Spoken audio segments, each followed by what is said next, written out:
Hello friends, unique science academy में आपका स्वागत है। आज पढ़ेंगे नंबर सिस्टम के बारे में। तो नंबर सिस्टम के जितने भी नंबर है इस वीडियो के अंदर सारे नंबर को एक एक करके देखेंगे। तो सबसे पहला नंबर आता है आपका नेचुरल नंबर। तो वैसा संख्या जिसको हम काउंट कर सकते हैं यानी गिन सकते हैं वह कहलाता है आपका नेचुरल नंबर। अब काउंट कहां से करते हैं? किसी को देखिएगा, किसी को बच्चे को खड़े कीजिएगा, भैया बाबू काउंट करो तो गिनती करो, गिनती गाओ तो गिनती कहां से गाएगा? 1 से, ना कि 0 से। तो इसीलिए 1 2 3 4 5 6 कहां तक जाएगा बाबू? इन्फिनिट तक, यानी कि अनंत तक। बात समझे? ना कि 0 से। ठीक है।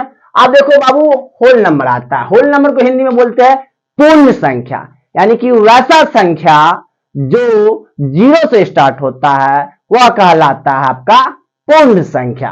तो 0 1 2 3 4 इन्फिनिट तक। बात समझे? तीसरा नंबर है आपका इंटीजर। इंटीजर क्या होता है?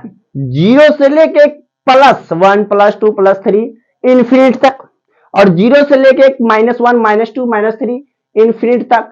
ये कहलाता है आपका इंटीजर, यानी कि हिंदी में पूर्णांक। क्यों बनाना पड़ा बाबू? एक प्लस एक माइनस। मान लीजिए आप किसी को 5 रुपया दिए, ठीक, और किसी से 5 रुपया लिए हैं, तो कैसे पता चलेगा 5 रुपया दिए हैं कि 5 रुपया लिए हैं? तो इसीलिए हमको जरूरत पड़ता है बाबू पूर्णांक का। तो 0 से लेके एक प्लस का दुनिया बनता है, 1 2 3 4 कहां तक?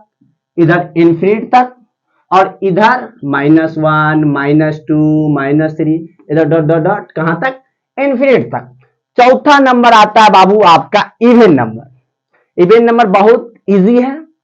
वैसा संख्या जो 2 से डिवाइडेड लग के पूरा पूरा कट जाता है वह कहलाता है इवन नंबर। अब 2 से डिवाइडेड कीजिएगा, 2 4 6 8 10 12 कहां तक जाएगा बाबू?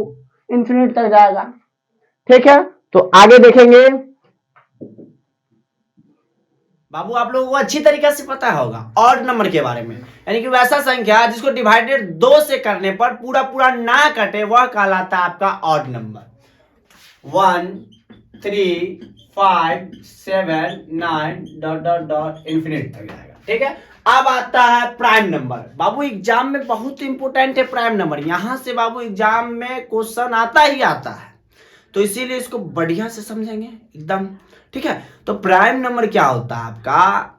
वैसा संख्या या तो 1 से घटे या तो अपने आप से घटे, यानी स्वयं से घटे, वह कहलाता है आपका प्राइम नंबर, यानी कि अभाज्य संख्या। क्या बोले? वैसा संख्या जो केवल 1 से घटे या तो अपने आप से घटे, यह कहलाता है प्राइम नंबर। ठीक। अब देख लीजिए, यहां देख लीजिए, मान लीजिए 5। ठीक। 5 या तो 1 से कटेगा, ठीक, या तो स्वयं से कटेगा। बाकी कोई संख्या से कट रहा, ओनली फॉर 2 फैक्टर है। ठीक। मान लीजिए, जैसे देख लीजिए यहां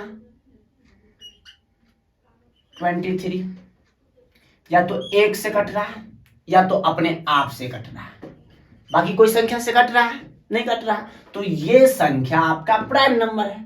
मान लीजिए, जैसे देख लीजिए 7, या तो 1 से कट रहा है या तो अपने आप से कट रहा है। बाकी कोई ऐसा संख्या है जो 7 को काट रहा है? नहीं काट रहा। तो यानी कि वैसा संख्या जो 1 से कटे और अपने आप से कटे वह कहलाता है आपका प्राइम नंबर। तो क्या होगा प्राइम नंबर में? प्राइम नंबर में क्या होगा? सबसे छोटी प्राइम नंबर क्या होगा बाबू? 2 होगा। क्या होगा? 2 होगा, 3 होगा, 5 होगा, 4 तो होगा नहीं। 4 क्यों नहीं होगा? क्योंकि 1 से भी कट रहा है, 2 से भी कट रहा है और 4 से भी कट रहा है। तो ओनली फॉर 2 फैक्टर होना चाहिए। तो इसका क्या है? 2 से अधिक फैक्टर है, तो इसीलिए प्राइम नंबर 4 नहीं होगा। 5 7 8 भी नहीं होगा, 9 भी नहीं होगा, 11 13 भी होगा। तो 1 से कट रहा है और स्वयं से कट रहा है, भाई कोई संख्या से नहीं कट रहा है। डॉट डॉट डॉट आप ले लीजिएगा। अब आती है बारी बाबू कंपोजिट नंबर का। कंपोजिट नंबर को हिंदी में बोलते हैं बाबू भाज्य संख्या। इसका एक दूसरा नाम होता है संयुक्त संख्या। ठीक, कंपोजिट नंबर क्या होता है? जिसका 2 से अधिक फैक्टर हो वह कहलाता है आपका कंपोजिट नंबर, जिसको बोलते हैं हिंदी में भाज्य संख्या। आप देख लीजिए, जिसका 2 से अधिक फैक्टर होना चाहिए। अब 2 से अधिक फैक्टर है, मान लो 4 का देखो, या तो 1 से कटेगा ही कटेगा, 2 से भी कटेगा और 4 से। तो 2 से अधिक फैक्टर हो रहा है, यानी 1 से भी कटा, 2 से भी कटा, 4 से, 2 से अधिक फैक्टर हो रहा है, तो ये 4 जो है बाबू कंपोजिट नंबर होगा।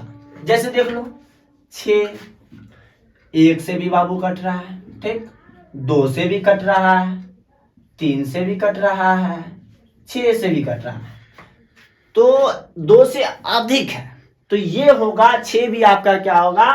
कंपोजिट नंबर होगा।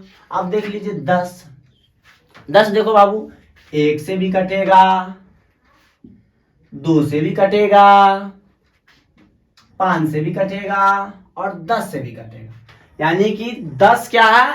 2 से अधिक फैक्टर है, यानी कि जो कि क्या होगा? कंपोजिट नंबर होगा। क्या होगा? कंपोजिट नंबर होगा। तो सबसे छोटी कंपोजिट नंबर क्या होगा बाबू? 1 तो होगा नहीं, 2 तो होगा नहीं, 3 तो आपका प्राइम नंबर है, 4 तो होगा। सबसे छोटी 100 मतलब भाज्य संख्या क्या है? 4, 6, 8, 9 भी है बाबू, 1 से भी कट रहा है, 3 से भी कट रहा है और खुद से भी कट रहा है, तो 2 से अधिक फैक्टर है। ठीक है, 9, 10, 12 अपना ले लेना जिसका 2 से अधिक फैक्टर हो, इन्फिनिट। ठीक, अब आता है एक परफेक्ट स्क्वायर नंबर, जिसको हिंदी में बाबू बोलते हैं पूर्ण वर्ग संख्या। पूर्ण वर्ग संख्या ये क्या होता है? परफेक्ट स्क्वायर नंबर, यानी कि वैसा नंबर जिसका स्क्वायर परफेक्ट हो। जैसे 1 का स्क्वायर 1, 2 का स्क्वायर 4, 3 का स्क्वायर 9, ये सारा नंबर आपका कहलाता है परफेक्ट स्क्वायर नंबर। जैसे 1, 2 का स्क्वायर क्या होगा? 4, 3 का स्क्वायर क्या होगा? 9, 4 का स्क्वायर क्या होगा? 16, 5 का स्क्वायर क्या होगा? 25। ऐसे करके स्क्वायर जिसका परफेक्ट हो वह कहलाता है आपका पूर्ण वर्ग संख्या। ठीक है, अब इसके बाद देखेंगे अगला। अब पढ़ेंगे परफेक्ट क्यूब नंबर के बारे में। जिसका क्यूब बाबू परफेक्ट होता है वह कहलाता है परफेक्ट क्यूब नंबर, जिसको हिंदी में बोलते हैं बाबू पूर्ण घन संख्या। क्या होता है? 1 का क्यूब क्या होगा बाबू? 1 होगा। 2 का क्यूब क्या होगा? 8 होगा। 3 का क्यूब क्या होगा? 27 होगा। 4 का क्यूब क्या होगा? 64 होगा। 5 का क्यूब क्या होगा? 125 होगा। ये सारा नंबर आपका परफेक्ट क्यूब नंबर होगा। ठीक, अगला नंबर होता है को प्राइम नंबर। क्या होता है? को प्राइम नंबर, जिसको हिंदी में बोला जाता है 100 अभाज्य संख्या। क्या होता है 100 अभाज्य संख्या? एकदम ध्यान पूर्वक समझिएगा, गौर से सुनिएगा, अधिकतर स्टूडेंट को ये चीज नहीं पता होता। को प्राइम नंबर ये होता है, मान लीजिए आप कोई 2 नंबर लिए, ठीक, और कोई 2 नंबर में उसका एचसीएफ ओनली फॉर 1 ही आना चाहिए, इसके अलावा कोई अंक नहीं आना चाहिए, वह नंबर आपका कहलाता है को प्राइम नंबर। अब देखिए 2 नंबर कोई लेते हैं, मान लीजिए हम 1 ले रहे हैं, 5 ले रहे हैं। अब देख लीजिए दोनों का कॉमन ओनली फॉर 1 आ रहा है, इसके अलावा कोई संख्या नहीं आ रहा है, ओनली फॉर क्या आ रहा है? 1 आ रहा है। अगला एग्जांपल देखिए, मान लीजिए कोई 2 नंबर ले रहे हैं, मान लीजिए 2 ले रहे हैं और 7 ले रहे हैं। दोनों में कॉमन क्या है बाबू? ये 2 से तो 2 लग गया, इसमें 2 7 लगेगा, यानी 2 में 7 आता है? नहीं आता, तो यानी कि 2 से भी नहीं लग रहा है। दोनों में कॉमन क्या है? Only for 1। तो जिसका ओनली फॉर, जिसका एचसीएफ ओनली फॉर 1 आए वह आपका कहलाता है को प्राइम नंबर। अगला नंबर ले रहे हैं, अगला एग्जांपल ले रहे हैं, मान लीजिए 23 लिए, 24 लिए, तो दोनों का common factor Babu only for 1 है, ये भी 1 से ये भी 1, तो दोनों का कॉमन फैक्टर क्या आ रहा है? 1 आ रहा है। अब देख लीजिए, मान लीजिए 2 तो कॉमन है, 2 तो 23 में भाग तो लगेगा नहीं, 224 में लगेगा, दोनों में लगना चाहिए। तो ओनली फॉर 1 है जो कि दोनों में आ रहा है 1, बाकी ऐसा कोई संख्या नहीं है। तो ऐसा संख्या आपका कहलाता है बाबू को प्राइम नंबर, जिसको हिंदी में बोलेंगे बाबू सौभाज्य संख्या। बात समझ में आ रही है। अगला नंबर बाबू बहुत इंपॉर्टेंट है, रेशनल नंबर, जो कि एग्जाम के बिहार बोर्ड के एग्जाम में भर दिया जाता है question. Rational rational rational rational अधिकतर क्वेश्चन आपको दिखेगा।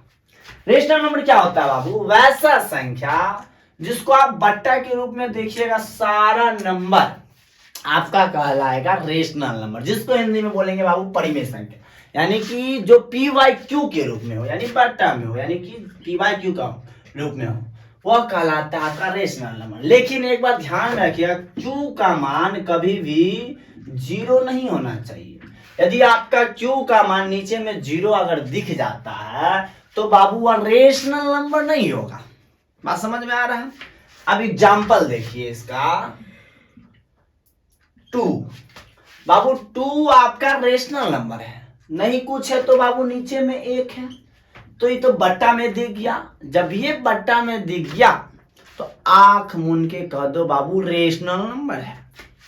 जैसे देख लीजिए 3/4, तो पहले से ही रेशनल नंबर है।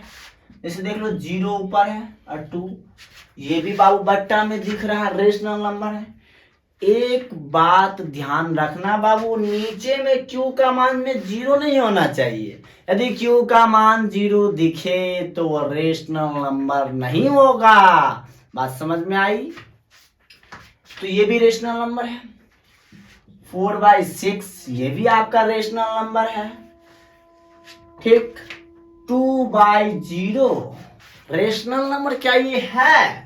बाबू नहीं है। अभी अभी हम बोल रहे हैं क्यू का मान 0, क्यू का मतलब नीचे क्यू होता है ऊपर पी होता है, यानी क्यू का मान 0 नहीं होना चाहिए। यहाँ तो 0 है, तो ये तो आपका रेशनल नंबर नहीं होगा। क्या होगा? रेशनल नंबर नहीं होगा। बात समझ में आ रहा है। तो जितना भी पी वाई क्यू यानी बट्टा के रूप में दिखे सारा नंबर रेशनल नंबर कहलाता है, जो कि परिमेय संख्या जिसको बोलते हैं। अब आता है इरेशनल नंबर। रेशनल नंबर किसको कहते हैं? वैसा संख्या जो पी वाई क्यू के रूप में नहीं हो और क्यू का मान 0 भी नहीं हो, यानी कि पी वाई क्यू के रूप में नहीं हो और क्यू का मान 0 नहीं होना चाहिए, वह सारा संख्या कहलाता है आपका इरेशनल नंबर, जिसको हिंदी में बोलेंगे अपरिमेय संख्या। इसका एग्जाम्पल देख लीजिए। इसका एग्जाम्पल एक बहुत अच्छा पाई क्या आपका बाबू? इरेशनल नंबर है। √3, √5, √6, √7, √8 ये सारा नंबर आपका अपरिमेय संख्या है। याद रखो एक बात अच्छा से, जो रूट में से नहीं ना निकले वो सारा संख्या इरेशनल नंबर होगा। अब देखो रूट में से ये सब नहीं निकल रहा है, तो ये कौन सा संख्या होगा बाबू? Irrational number. और एक बात और याद रखना, पाई बाबू आपका इरेशनल नंबर है। क्या है? इरेशनल नंबर है। आप लोग बताइए, √16 क्या ये इरेशनल नंबर है? ये इरेशनल नंबर है? बाबू नहीं है, क्योंकि आपका √16 तो आपका यहां से 4 निकल जाता है, और 4 निकल गया नहीं कुछ तो नीचे में 1। अच्छा, बट्टा में दिख गया सर। बट्टा में जब ये बाबू दिख जाए तो आंख मूंद के कह दो बउआ ये तो आपका होगा सर जी रेशनल नंबर। बात समझे? कौन सा नंबर? Rational number. ठीक, यदि अगर नीचे में भी 0 दिखेगा तो वो इरेशनल नंबर भी नहीं होगा। बात समझ में आ रहा है। अब आता है बाबू रियल नंबर। रियल नंबर जितना भी नंबर है सारा नंबर रियल नंबर है, यानी कि रेशनल नंबर का जितना एग्जाम्पल और इरेशनल नंबर का जितना एग्जाम्पल, सारा नंबर आपका कहलाता है रियल नंबर। क्या बोले? जितना भी रेशनल नंबर है प्लस जितना भी रेशनल नंबर है सारा नंबर क्या कहलाता है? Real number. बात समझ में आ रहा है बाबू? सारे नंबर को हम एक एक करके बता दिए हैं। आपसे एक क्वेश्चन पूछ रहे हैं, कमेंट में इसका आंसर बताइएगा। वह सबसे छोटी अभाज्य संख्या कौन सा है? सबसे छोटी अभाज्य संख्या कौन सा है? कमेंट बॉक्स में बताइए लिखकर, ठीक है। यदि वीडियो आपको अच्छा लगा हो तो लाइक कीजिए, सब्सक्राइब कीजिए, ज्यादा से ज्यादा शेयर कीजिए। फिर मिलते हैं नेक्स्ट वीडियो में। आज के लिए बाय। सब्सक्राइब करना मत भूलिएगा।